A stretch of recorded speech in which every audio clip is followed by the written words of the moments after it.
क्या आपने कभी सोचा है कि मुकेश अंबानी पिछले 2 सालों से अपनी कंपनी रिलायंस से 1 रुपए भी सैलरी के रूप में नहीं ले रहे हैं, फिर भी उनकी जिंदगी में कोई भी कमी देखने को नहीं मिलता है। तो आखिर इसके पीछे का कारण क्या है? चलिए आज की इस वीडियो में जानते हैं। नमस्कार, welcome to Kuber club YouTube channel.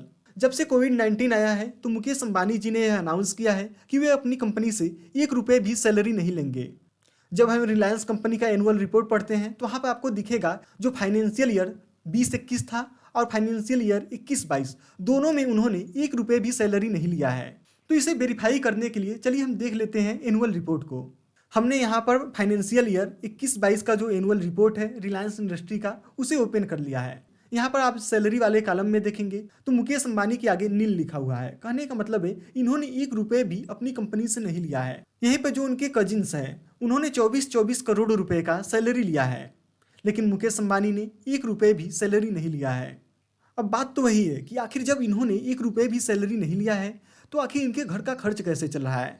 आपको पता होगा कि इनका जो इंटीलिया है, जो इनका घर है, अगर उसकी इलेक्ट्रिसिटी बिल की बात करें तो यह 2010 में 70 लाख रुपए प्रति महीने था और आज 2022 है तो आप समझ सकते हैं 1 करोड़ से ज़्यादा तो इनके महीने का बिजली का खर्च ही सिर्फ है। तो बिना सैलरी का आखिर ये खर्च कैसे करते हैं, प्लस खुद ही लग्जरियस लाइफ जीते हैं, तो आखिर वो कैसे हो पाता है।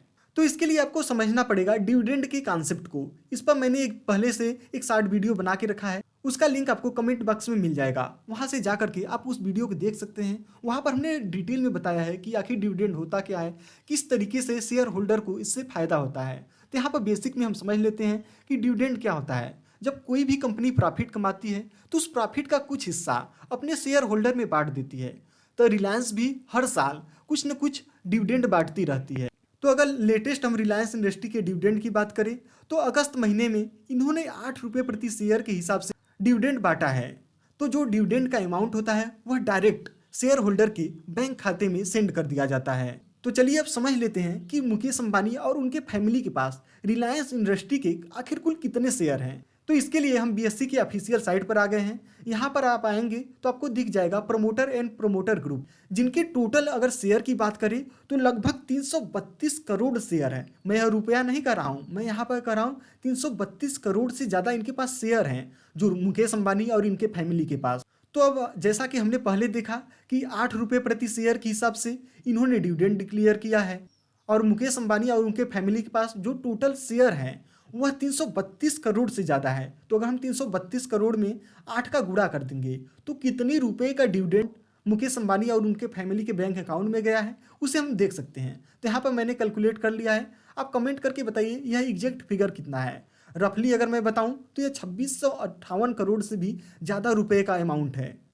अब आप मुझसे पूछ सकते हैं कि सर वैसे मुकेश अंबानी सैलरी लेते कितना थे। तो अगर मुकेश अंबानी की सैलरी की बात करें तो वह सिर्फ 15 करोड़ रुपए था, जो कि 2008 से लेकर 2019 तक, जब तक कोविड नहीं आया था तब तक हर साल सिर्फ 15 करोड़ रुपए सैलरी के रूप में ले रहे थे।